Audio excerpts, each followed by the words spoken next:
đại con đường này. Và năm ngoái chúng ta vẫn còn đi bên nhau.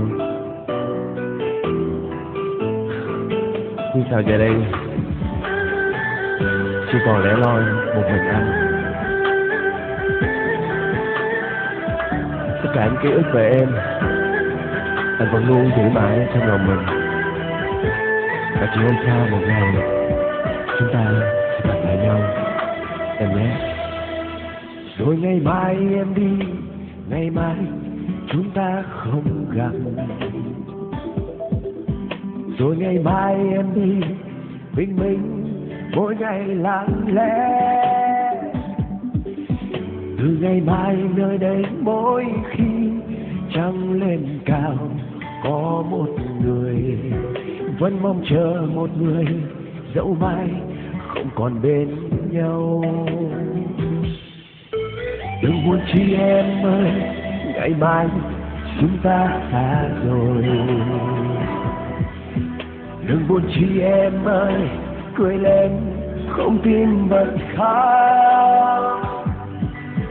Ngồi bên anh thêm một lần cuối, hãy ôm anh thêm một lần. Để ngày mai em đi, lòng anh sẽ không lạnh cả.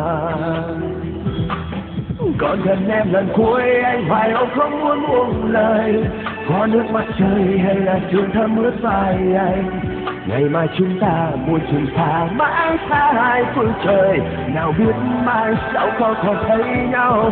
Đường dài xa mờ tối, anh tìm đâu cho thấy lối về. Chỉ muốn bên em che hạt mưa rơi ướt tóc thề. Và anh muốn ôm em thật lâu đến phút giây sau cùng. Được nắm tay em thêm lần nữa thôi, em đi.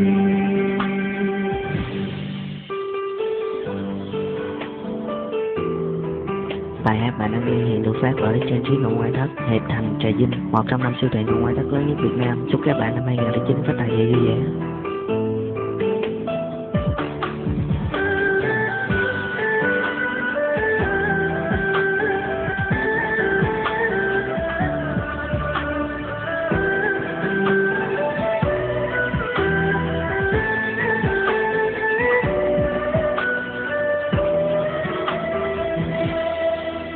Rồi ngày mai em đi, ngày mai chúng ta không gặp. Rồi ngày mai em đi, bình minh mỗi ngày lặng lẽ.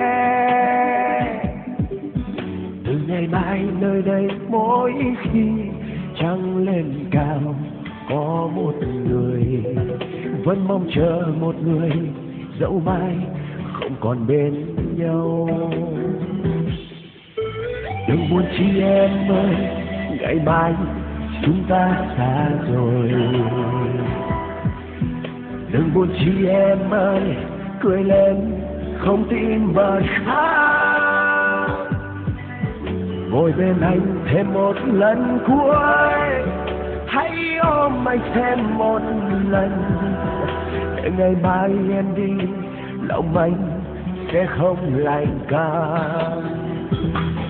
Còn gần em lần cuối, anh phải không muốn buông lời. Có nước mắt rơi hay là sương thấm ướt vai anh. Ngày mai chúng ta buồn chung xa mãi xa hai phương trời. Nào biết mai sau có còn thấy nhau. Đường dài xa mờ tối, anh tìm đâu cho thấy lối về. Chỉ muốn bên em che hạt mưa rơi ướt tóc thề. Và anh muốn ôm thật lâu đến phút giây sau cùng. Được nắm tay em thêm lần nữa thôi, em đi. Còn gần em lần cuối, anh phải không muốn buông lời. Có nước mắt rơi hay là sương thấm ướt vai anh. Ngày mai chúng ta buồn chung xa mãi xa hai phương trời. Nào biết mai sau có còn thấy nhau. Đường dài xa mờ tối, anh tìm đâu cho thấy lối về. Chỉ muốn bên em che hạt mưa rơi ướt tóc thề. Và anh muốn ôm em thật lâu đến phút giây sau cùng. Được nắm tay em thêm lần nữa thôi, em đi.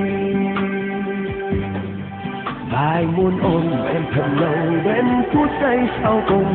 Được nắm tay em thêm lần nữa thôi, em em đi.